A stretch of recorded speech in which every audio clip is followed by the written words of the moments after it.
Let me express CBK's gratitude to the Monetary Authority of Singapore for allowing CBK and almost 40 other cities to partner in expanding the reach of the Virtual 2020 SFF.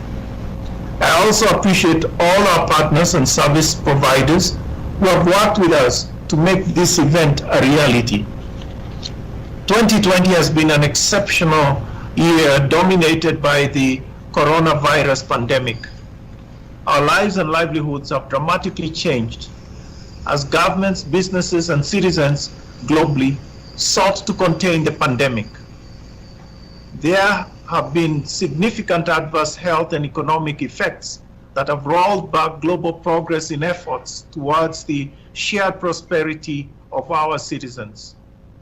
As significant progress begins to be made on the medical front in developing vaccines and therapeutic drugs, the conversation must shift to building back better.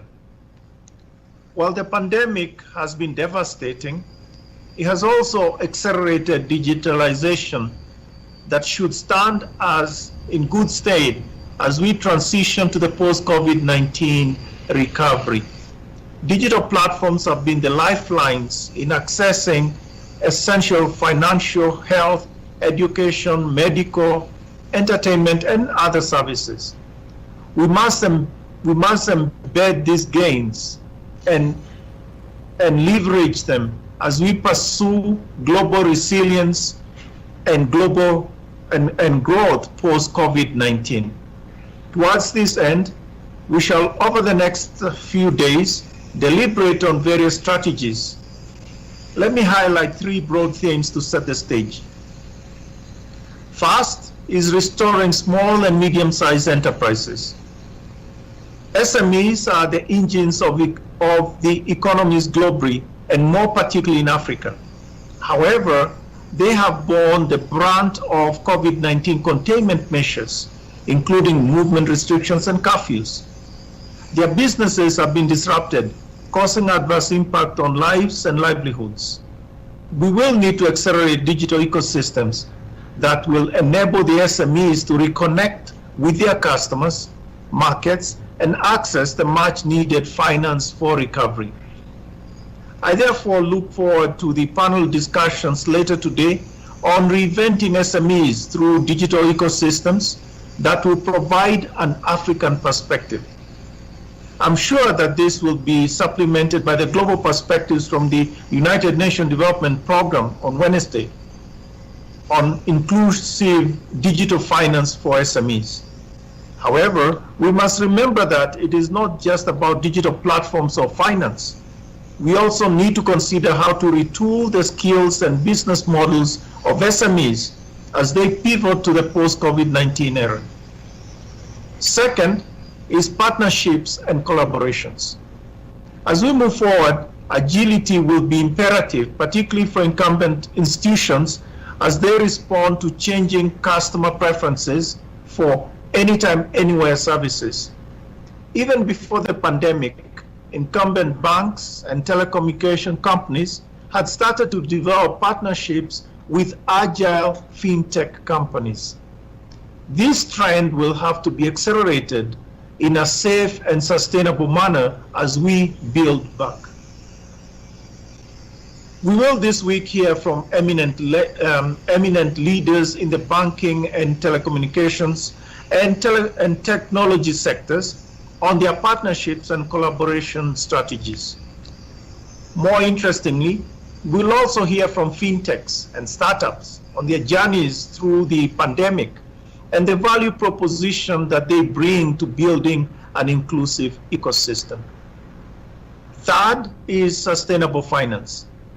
At the heart of the post-COVID-19 recovery will be a renewed focus on people, purpose, and planet, 3 Ps. For resilience, finance must take into account environmental, social, and governance considerations. This is an area that the Kenyan banking system is setting the pace on. In 2015, Kenyan banks established the Sustainable Finance Initiative to embed sustainability in their values and processes. It is therefore befitting that some of the leading Kenyan banks in these areas will be sharing their sustainable finance experiences and strategies going forward later this week. As we explore the opportunities of digitalization, we must remain seized of the risks. In particular, cybersecurity and data governance pose a risk, particularly for the increased number of our citizens who are accessing digital systems for the first time. We must therefore ensure that we reflect on how to build cyber resilience in the new normal. Equally important is the protection of data on digital platforms that increasingly transcend national borders. We need to urgently explore ways of ensuring our citizens are digitally literate and all participants in the digital ecosystem exercise responsible digital leadership and governance. The overarching theme in our discussions all through this week must be about people. We must constantly ask ourselves, what are their needs? How does technology and innovation meet these needs? Most importantly, how do we place people at the center?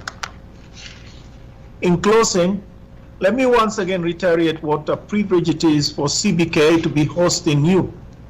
The journey of building back better cannot be undertaken alone. Platforms such as the Nairobi Online City provide opportunities for many more of us to come together. Let us work together as we collectively work towards restoring the lives, livelihoods, and dignity of our citizens.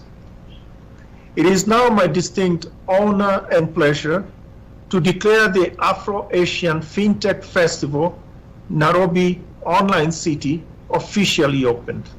I wish you all a fruitful virtual journey as you traverse the world over the next 3 days. Thank you very much.